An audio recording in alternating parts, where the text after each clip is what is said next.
I serve as president of the Wilmington Cemetery District. We are a official government agency. It's weird. Like the school district, water district, college district, we're a cemetery district. And we were created in 1958 by the voters of Wilmington to care for the historic Wilmington Cemetery. Our historic Wilmington Cemetery is 163 years this year. We're the second oldest cemetery in Los Angeles. Our very first guest or very first tenant moved in September of 1857. Her name was Fanny Banning. She was a daughter of General Phineas Banning and his first wife, Rebecca. In fact, to this day, it was part of his backyard, and he gave part of his backyard to be built for a cemetery for his family.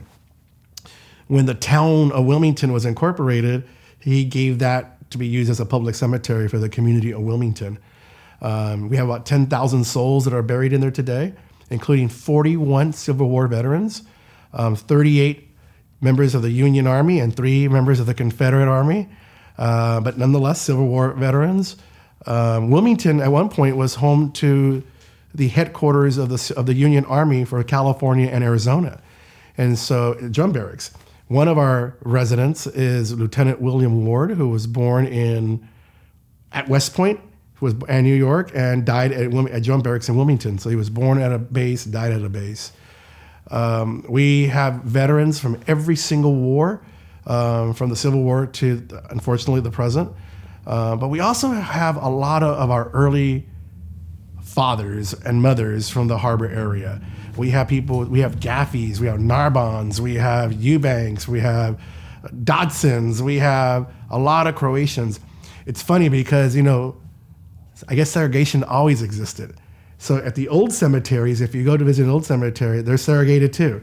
You have the Italian quarter over there, the Croatian quarter over here.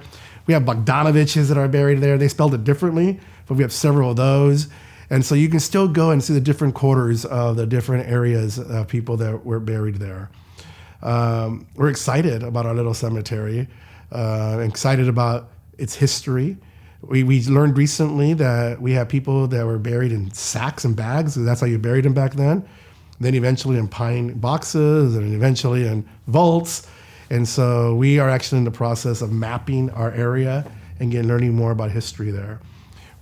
Our project that we're working on is that Civil War veterans, when they were buried, the Department of War, as it was called back then, had special headstones for veterans. There was a different one for the Union Army veteran and one for a Confederate Army veteran.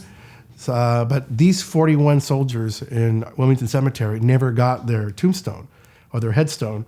And so we are in the process of putting 41 of these historic tombstones, headstones, to commemorate and honor those 41 Civil War veterans.